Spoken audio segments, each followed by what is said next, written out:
بسم اللہ الرحمن الرحیم الحمدللہ رب العالمین والصلاة والسلام علی سیدنا مولانا محمد سید الانبیاء والمرسلین وعلی آلہ واصحابہ اجمعین اما بعد۔ سورہ توبہ کا جو رکوع آج ہم پڑھیں گے وہ آیت نمبر 100 سے شروع ہوگا اور آیت نمبر 110 پر ختم ہوگا۔ 11 آیتوں پر مشتمل یہ طویل سورہ ہے۔ اس میں مختلف اہم باتیں بیان کی جا رہی ہیں۔ کچھ مومنین کا ذکر ہے، کچھ منافقوں کا ذکر ہے، اور کچھ ایسے لوگوں کا ذکر ہے جو ابتداً منافق تھے لیکن بعد میں ان کو سمجھ میں آ گیا کہ یہ نفاق ہمارے لیے اچھا نہیں ہے، اور پھر انہوں نے توبہ کی اور پھر ان کی توبہ قبول ہوئی، اس کا ذکر ہو رہا ہے۔ اعوذ باللہ من الشیطان الرجیم۔ والسابقون الاولون من المہاجرین والانصار والذین اتبعوهم بإحسان رضی اللہ عنہم ورضوا عنہ وأعد لهم جنات تجری تحتها الانہار خالدین فیہا ابدا ذالک الفوز العظیم۔ صدق اللہ العظیم۔ والسابقون الاولون، سب سے پہلے نیک کام میں، اچھے کام میں سب سے پہلے آگے آنے والے، ان کو کہتے ہیں السابقون الاولون۔ ان کا مقام ہمیشہ بڑا ہوتا ہے۔ جب کسی کے سامنے کوئی اچھی چیز پیش کی جاتی ہے، اچھی تجویز پیش کی جاتی ہے، تو کچھ لوگ ایسے ہوتے ہیں جو پیٹ پھیر کر چلے جاتے ہیں، دلچسپی ہی ظاہر نہیں کرتے۔ کچھ لوگ ایسے ہوتے ہیں جو نہ صرف یہ کہ دلچسپی ظاہر نہیں کرتے بلکہ الٹے رکاوٹ ہی کھڑی کرتے ہیں۔ کچھ لوگ ایسے ہوتے ہیں جو حصہ تو لیتے ہیں لیکن بہت دیر سے ان کے دل میں یہ بات آتی ہے، کبھی تو کنونس کرنے کے بعد آتی ہے، کبھی تو بعد میں سمجھ میں آتی ہے۔ لیکن وہ لوگ جن کے سامنے تجویز پیش کی گئی اور فوری لبیک کہتے ہوئے آگے بڑھ گئے، ان کا مقام بڑا ہوتا ہے، ان کا ذکر ہو رہا ہے۔ والسابقون الاولون، سب سے آگے، سب سے پہلے ایمان لانے والے۔ اسلام میں بھی ابتدائی دور میں جو مشکلات کا سامنا تھا، اہل دین کو، کافروں کے ظلم و ستم تھے، وسائل کم تھے، طاقت کم تھی، ہر چیز کم تھی ظاہری، لیکن اس کے باوجود بھی، تکلیفوں اور مصیبتوں کے باوجود بھی جو لوگ ایمان لائے اور دین کے راستے پر ثابت قدم رہے، ان کا مقام یقیناً بڑا ہوگا۔ جو لوگ بعد میں ایمان لائے، یقینی بات ہے ان کا وہ مقام نہیں ہوگا، حالانکہ وہ بھی مومن ہیں، حالانکہ وہ بھی صحابی کہلائیں گے۔ اگر انہوں نے حضور صلی اللہ علیہ وسلم کی صحبت حاصل کی ہے ایمان کی حالت میں تو یقیناً وہ بھی صحابی کہلائیں گے، لیکن ان کا جو مقام ہے وہ سب سے آگے ہوگا جو ابتدائی دور میں ایمان لائے۔ من المہاجرین والانصار، اب وہ چاہے مہاجرین میں سے ہو چاہے انصار میں سے ہو۔ والذین اتبعوہم بإحسان، اس کے بعد وہ لوگ آئیں گے جو ان لوگوں کا انہوں نے عمدگی کے ساتھ اتباع کیا، ان کی پیروی کی، اور وہ بھی دائرہ اسلام میں داخل ہو گئے۔ یہ ہے کیٹیگری صحابہ کرام کی۔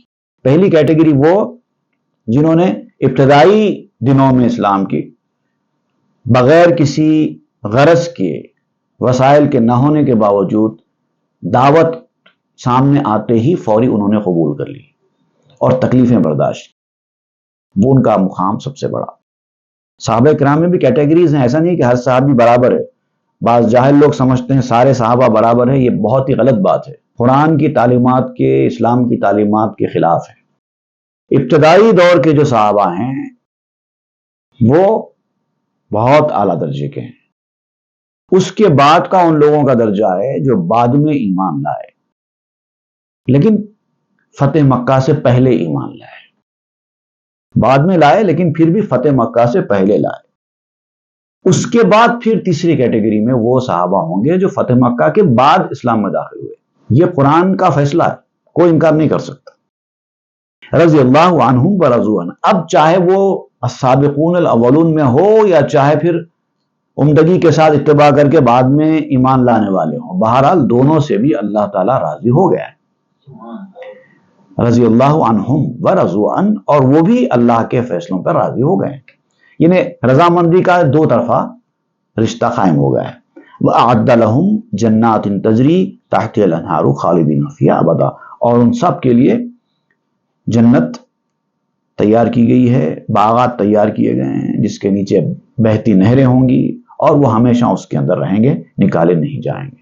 ذالک الفوز العظیم، اور یہ کوئی چھوٹی موٹی بات نہیں ہے، بہت بڑی کامیابی ہے۔ وَمِمَّنْ حَوْلَكُم مِّنَ الْأَعْرَابِ مُنَافِقُونَ۔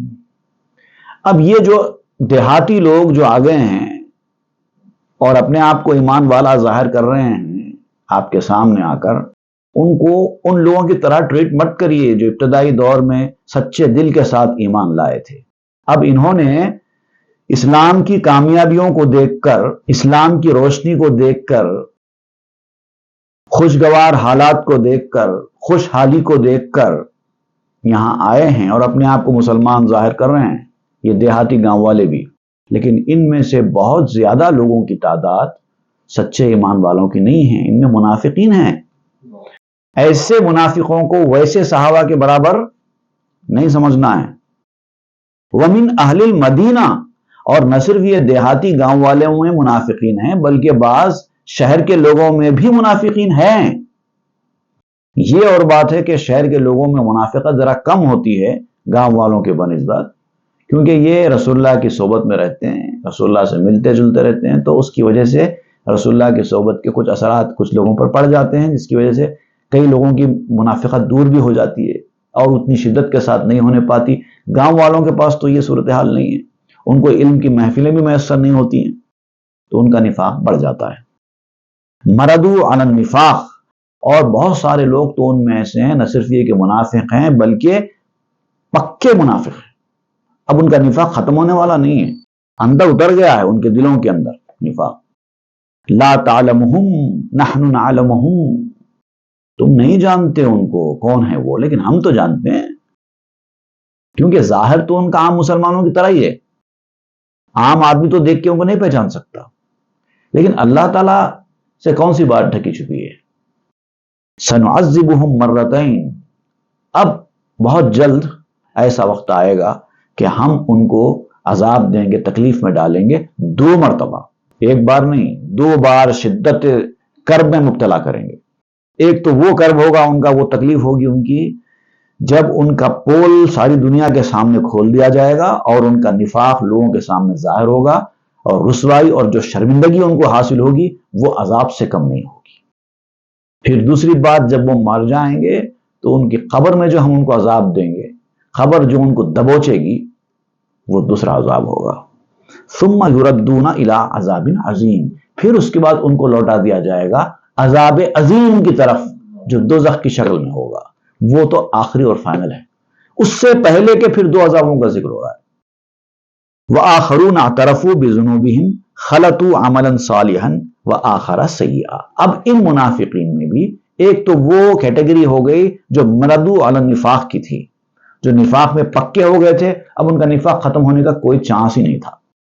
لیکن کچھ ایسے بھی تھے جو ابتدائی دور میں منافقوں کے ساتھ ملے ہوئے تھے اور منافقت کرتے تھے، لیکن ایک وقت کے بعد ان کو پتہ چل گیا کہ ہم یہ غلط کر رہے ہیں۔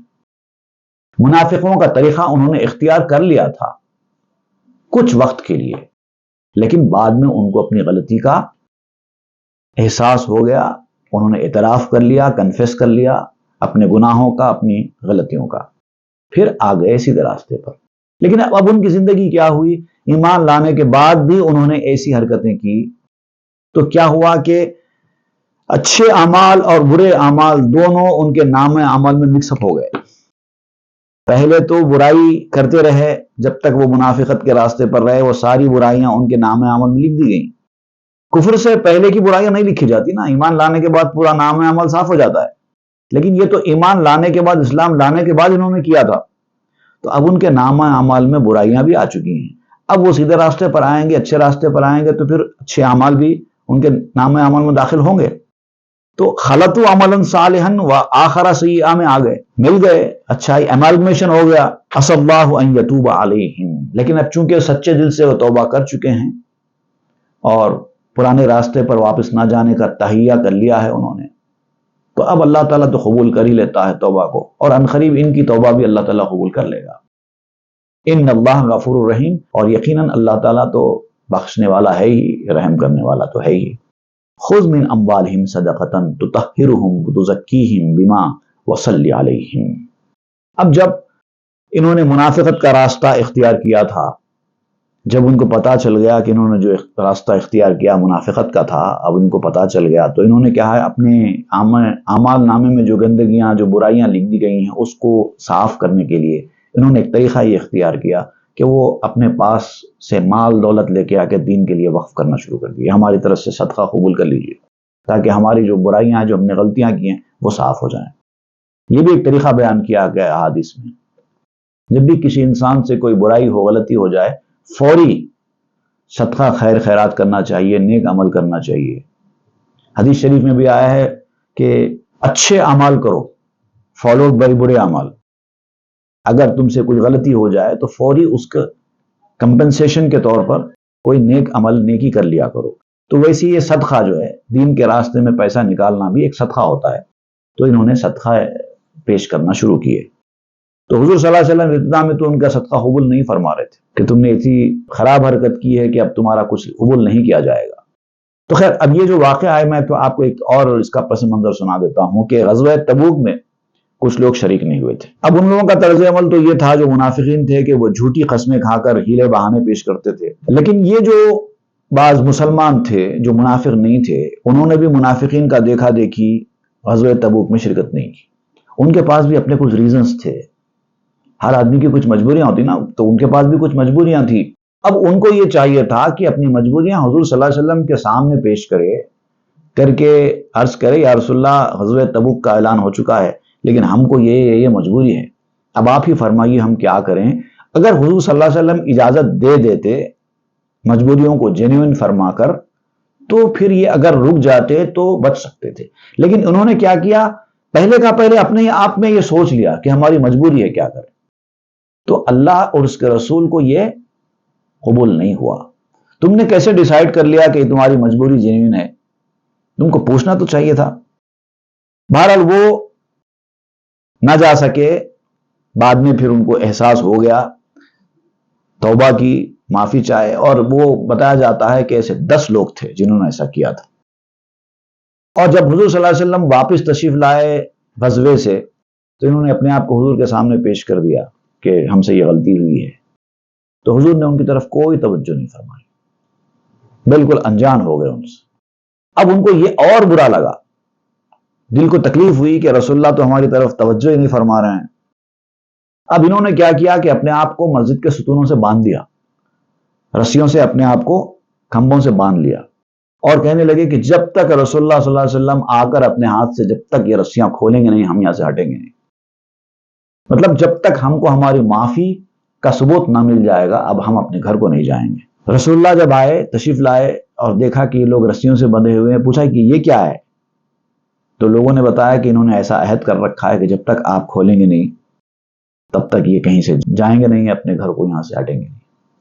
تو رسول اللہ صلی اللہ علیہ وسلم نے فرمایا کہ یہ معاملہ بڑا نازک ہے اور معاملہ اللہ کے دربار میں پیش ہو چکا ہے، اب میں کیا کر سکتا ہوں، اور جب تک اللہ تعالیٰ مجھے ان رسیوں کے کھولنے کا حکم نہیں دے گا تب تک میں تو نہیں کھولنے والا۔ تو آپ نے نہیں کھولا۔ اس کے بعد یہ آیت نازل ہوئی، خذ من اموالہم صدقہ، ہر جانے کے طور پر ان سے صدقات قبول کیجیے۔ جب وہ صدقات دینے تیار ہو جائیں تو اس کو کمپنسیشن قرار دے کر ان کو معاف کر دیا جائے گا۔ تطہرہم وتزکیہم بہا وصلی علیہم، اب یہ جو ان کا جو مال صدقہ کرنا ہے یہ ان کو پاک کرے گا اور صاف کرے گا، پاک بھی کرے گا صاف بھی کرے گا، ان کی گندگی کو، باہری گندگی کو بھی دور کرے گا، اندرونی گندگی کو بھی دور کرے گا۔ اچھا یہاں پر بھی جو ہے صدقتاً تطہرہم میں جو تا ہے وہ ایک تو ماضی مؤنث کی ہوتی ہے، ایک تو مذکر حاضر کی ہوتی ہے۔ اب یہاں دونوں معنی ہو سکتے ہیں، آپ ان سے وہ صدقہ وصول کیجئے، مالوں کا صدقہ جو ان کو پاک کرے اور صاف کرے، یہ بھی ہو سکتا ہے۔ دوسرا معنی یہ ہو سکتے ہیں کہ آپ ان سے صدقہ قبول کیجئے اور صدقہ قبول کر کے آپ ان کو پاک اور صاف کیجئے، مطلب آپ ان کو پاک صاف کرنے کا ذریعہ آپ بنیے، کیونکہ یہ کام آپ کر سکتے ہیں۔ وصلی علیہم، اور ان کے لیے دعا کیجئے، برکت کی دعا کیجئے، توبہ قبول ہونے کی دعا کیجئے، آپ کی دعا ان کے حق میں مقبول ہو جائے گی۔ ان صلاتک سکن لہم۔ اب یہ ایمان والے ایسے لوگ ہوتے ہیں کہ آپ کی دعا ان کے دل کی تسکین کا باعث بن جاتی ہے۔ اب یہ لوگ بہت غمزدہ ہیں، ان سے جو غلطی ہوئی اس غلطی کی وجہ سے یہ بہت شرمندہ ہیں، ان کا دل بجھا ہوا ہے۔ ایسے میں جب آپ ان کے لیے دعا کریں گے ان کے دلوں کو اطمینان ملے گا، سکون ملے گا۔ واللہ سمیع علیم، اور اللہ تعالیٰ تو سب جاننے والا اور ہر چیز کا علم رکھنے والا ہے۔ الم یعلموا ان اللہ ہوا یقبل التوبۃ عن عبادہ ویأخذ الصدقات۔ کیا وہ یہ بات نہیں جانتے کہ اللہ تعالیٰ تو ہر بندے کی توبہ اگر سچے دل سے کی جائے تو قبول کرتا ہے، ویأخذ الصدقات، اور اگر صدقات بھی اچھی نیت کے ساتھ ادا کیے جائیں تو وہ بھی لیے جاتے ہیں، وَأَنَّ اللَّهُ هُوَ التَّوَّابُ الرَّحِيمُ، اور اللہ تو بہت ہی توبہ قبول کرنے والا اور نہایت رحم کرنے والا ہے۔ وَقُلْ اعْمَلُوا فَسَيَرَى اللَّهُ عَمَلَكُمْ وَرَسُولُهُ وَالْمُؤْمِنُونَ، اور آپ ان سے یہ بات بھی فرمائیے، بتائیے ان کو کہ عمل کرتے رہو، اپنے عمل میں کوتاہی نہیں کرنا، یقیناً اللہ تعالیٰ تمہارے اعمال کو دیکھے گا اور اللہ کا رسول بھی دیکھے گا اور ایمان والے بھی دیکھیں گے۔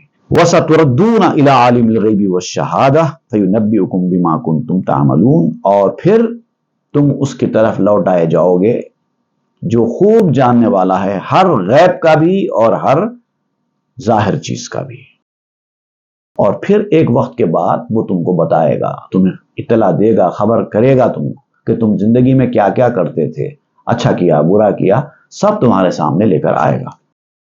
وَآخَرُونَ مُرْجَوْنَ لِأَمْرِ اللَّهِ إِمَّا يُعَذِّبُهُمْ وَإِمَّا يَتُوبُ عَلَيْهِمْ۔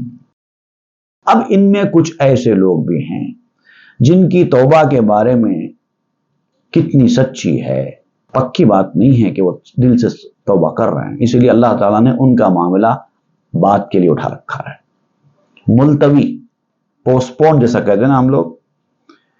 وآخرون مرجون لامر اللہ، اللہ تعالیٰ نے ان کے بارے میں کوئی فیصلہ ابھی سنایا نہیں، اب وہ چاہے ان کے عذاب دے گا یا ان کی توبہ قبول کرے گا، وہ اب اللہ تعالیٰ کے فیصلے کے بعد ہی پتہ چلے گا۔ واللہ علیم حکیم، اور اللہ تعالیٰ ہر چیز کا علم رکھنے والا اور حکمت رکھنے والا بھی ہے۔ دیکھیے اس کے اندر بھی بعض وقت حکمت ہوتی ہے، کسی کی توبہ فوری قبول کر لی جاتی ہے، کسی کو فوری معاف کر دیا جاتا ہے، لیکن کسی کو کچھ وقت کے لیے اٹھا کے رکھا جاتا ہے۔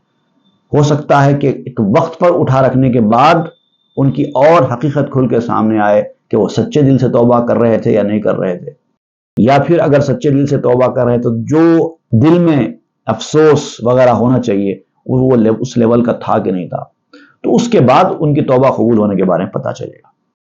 والذین اتخذوا مسجدا ضرارا وکفرا وتفریقا بین المؤمنین، اب دیکھیے منافقین میں ایسے لوگ بھی تھے جنہوں نے مسجد قباء کے مقابلے میں ایک مسجد تعمیر کی تھی، مسجد ضرار۔ ان منافقین کا ذکر ہو رہا ہے کہ وہ مسجد تو بنا رہے تھے، لوگوں کے سامنے تو یہ تھا کہ یہ بڑا اچھا کام کر رہے ہیں، مسجد بنا رہے ہیں، لیکن ان کا مقصد اچھا نہیں تھا مسجد بنانے سے۔ وہ مسلمانوں میں تفرقہ ڈالنا، ان کے خلاف لڑائی کے راستے ہموار کرنے کا اور اسلام میں فتنہ پیدا کرنے کا ارادہ رکھتے تھے مسجد کے بنانے کے ذریعے۔ تو اللہ تعالیٰ ایسی مسجد کو قبول نہیں کرتا۔ ہر مسجد ثواب نہیں لے کر آتی، لوگ سمجھتے ہیں کہ مسجد بناؤ اور اللہ تعالیٰ خوش ہو جائے گا، نہیں، ہر مسجد کے ساتھ ایسا نہیں ہوگا۔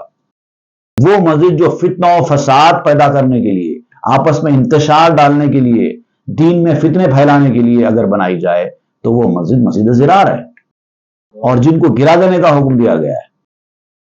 وہ ارصادا لمن حارب اللہ ورسولہ من قبل، اللہ اور اس کے رسول سے لڑائی کرنے کا ارادہ رکھتے ہیں یہ لوگ، اس کا ایک سینٹر بنایا گیا ہے اس مسجد کو، وہاں سے ان کے پلاٹس تیار ہوتے ہیں اس مسجد سے، وہ مسجد اللہ کے پاس قابل قبول نہیں ہے۔ وَلَا يَحْلِفُنَّ إِنْ أَرَدْنَا إِلَّا الْحُسْنَى، اب یہ لوگ آپ کے پاس آ کر قسمیں کھاتے ہیں کہ ایسا کوئی ہمارا ارادہ نہیں ہے، ہم نے تو اچھا ارادہ کیا ہے، اللہ کے گھر کی تعمیر کی ہے، ہم چاہتے ہیں کہ جو لوگ دور دور سے مسجد قباء نہیں آ سکتے ان کے لیے یہاں پر قریب ایک مسجد ہو جائے تو لوگ زیادہ سے زیادہ جماعت میں شریک ہو سکتے ہیں، ان کے لیے ایک اور سینٹر بند. اس ارادے سے ہم نے یہ مسجد تعمیر کی ہے. آ کر قسمیں کھاتے تھے رسول اللہ کے پاس. واللہ یشہد انہم لکاذبون. لیکن اللہ تعالیٰ نے فرمایا کہ اللہ بھی گواہی دیتا ہے کہ یہ لوگ جھوٹ بول رہے ہیں. لا تقم فیہ ابدا.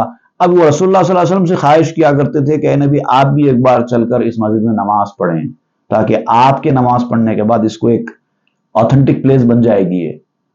آپ چونکہ آ کے نماز پڑھ چکے ہیں لہٰذا دوسرے مسلمان بھی آ کے پڑھنے لگیں گے. آپ کا آنا ایک بار ضروری ہے. تو درخواست کرتے تھے لیکن اللہ تعالیٰ کا حکم آ گیا کہ نہیں، کبھی نہیں آپ اس مسجد میں جا کر کبھی نماز نہیں پڑھیں گے. لَمَسْجِدٌ أُسِّسَ عَلَى التَّقْوَى مِنْ أَوَّلِ يَوْمٍ أَحَقُّ أَن تَقُومَ فِيهِ. وہ مسجد جو سٹارٹنگ سے ہی اچھے ارادے کے ساتھ، نیک نیتی کے ساتھ، اخلاص کے ساتھ، خالص اللہ اور اس کے رسول کے لیے جو تعمیر کی گئی ہے، وہ مسجد اس بات کی زیادہ حقدار ہے کہ آپ وہاں پر نماز پڑھیں. بھلے ہی اس کے لیے آپ کو 4 قدم زیادہ چل کر جانا پڑے لیکن آپ مسجد قباء میں ہی نماز پڑھیے. فیہ رجال یحبون ان یتطہروا. وہاں کے مسجد قباء کے جو لوگ ہیں، جو مسلمان ہیں، وہ اس طرح کے ہیں کہ ان میں سے ایسے بھی ہیں جو اپنے آپ کو پاک کرنا چاہتے ہیں، پاکیزہ بنانا چاہتے ہیں. وہ چاہتے ہیں کہ آپ ان کے ساتھ رہیں، آپ کا ان کے ساتھ رہنے سے ان کو فائدہ ہوگا. یہ منافقین جن کے دلوں کے اندر مرض ہے، نفاق بھرا ہوا ہے، آپ جا کر ان کے پاس واعظ و نصیحت بھی کریں گے ان کے اوپر کوئی فرق پڑنے والا نہیں. تو ایسے لوگ جن کے اوپر آپ کی واعظ و نصیحت کا کوئی اثر ہی ہونے والا نہیں ہے، ان کے پیچھے محنت کرنا بھی بیکار ہے. لہذا آپ ان کے پیچھے محنت کرنے کے بجائے انہی لوگوں کے پیچھے محنت کیجئے جن کے دل صاف ہیں اور جو پاکی صافی حاصل کرنا چاہتے ہیں آپ کے پاس، آپ کی واعظ سے، آپ کی نصیحت سے، آپ کی باتوں سے، آپ کی صحبت سے فیضیاب ہونا چاہتے ہیں. ان کے اوپر توجہ کریے. واللہ یحب المطہرین. اور اللہ تعالیٰ بھی ایسے پاکیزہ لوگوں کو، صاف ستھرا رہنے والوں کو پسند کرتا ہے. افمن اسس بنیانہ علی تقوی من اللہ ورضوان خیر ام من اسس بنیانہ علی شفا جرف ہار فانہار بہ فی نار جہنم. اب آپ بتائیے کہ وہ شخص جس نے اپنی عمارت کی بنیاد اللہ کے تقوی پر رکھی، اللہ کی رضا جوئی حاصل کرنے کے لیے رکھی، ایک کام جس نے صرف اللہ کے لیے شروع کیا، اللہ کی خوشنودی حاصل کرنے کے لیے شروع کیا. ایک شخص جس نے اپنی عمارت بنائی کھوکھلے دہانے پر یا دنیا حاصل کرنے کے لیے یا اپنا عزت مقام وقار نام حاصل کرنے کے لیے بنائی، دونوں میں کہاں جانا زیادہ بہتر ہے؟ اب یہ ایک مسجد قباء ہے، ایک مسجد ضرار ہے. ایک منافقوں کی خراب ارادے کے ساتھ تعمیر کی جانے والی مسجد ہے، ایک ایمان والوں کی، صاف دل والوں کی جانب سے تعمیر کی گئی مسجد ہے جس کی ابتدا ہی تقوی کی بنیاد پر ہوئی ہے. اسس بنیانہ علی شفا جروف ہار فانہار بہ فی نار جہنم. یہ ایسی عمارت کی وادی کھوکھلی ہوتی ہے، یہ کھوکھلے دہانے پر تعمیر کی گئی ہے، کبھی بھی گر جاتی ہے. وہ ہے یہ مسجد ضرار. اور یہ لوگ جس عمارت پہ اوپر کھڑے رہ کر سربلندی کا خواب دیکھ رہے ہیں، یہ کبھی ہونے والا نہیں ہے. یہ گریں گے اور سیدھا جہنم کی آگ میں جا کر گریں. واللہ لا یہدی القوم الظالمین. ظالم قوم کو تو اللہ تعالیٰ کبھی ہدایت نہیں دیتا. لا یزال بنیانہم الذی بنوا ریبۃ فی قلوبہم الا ان تقطع قلوبہم. ہمیشہ ان کی یہ عمارت جو انہوں نے بنائی ہے کھٹکتی رہے گی ان لوگوں کے دلوں میں، ان کے دلوں میں بھی کھٹکتی رہے گی. یہ لوگوں کے سامنے تو بتا رہے ہیں کہ ہم اچھے ارادے کے ساتھ مسجد تعمیر کر رہے ہیں، اور ان کے دل میں جو چل رہا ہے وہ لوگوں کے اوپر ظاہر نہیں ہونے دیتے. لیکن حقیقت بات تو یہ ہے کہ یہ لوگ ایک الگ منظر لوگوں کے سامنے پیش کر رہے ہیں. ان کے دل کے اندر خود یہ عمارت کھٹک رہی ہے اور قیامت تک کھٹکتی رہے گی. الا ان تقطع قلوبہم. اس وقت تک کہ ان کے دل خود ٹکڑے ٹکڑے نہ ہو جائیں، پارا پارا نہ ہو جائیں. واللہ علیم حکیم. اور اللہ تعالیٰ تو سب کچھ جاننے والا ہے اور حکمت رکھنے والا ہے. سب خبر ہے اس کو. تمہارے پلاٹس کی بھی خبر ہے، تم کیا کرتے ہو اس کی بھی خبر ہے، تم کیا کیا کر رہے ہو اس کی بھی خبر ہے. صدق اللہ العظیم. وصدق رسول النبی الامین کریم ونحن علی ذلک لمن الشاہدین الشاکرین آمین والحمد للہ.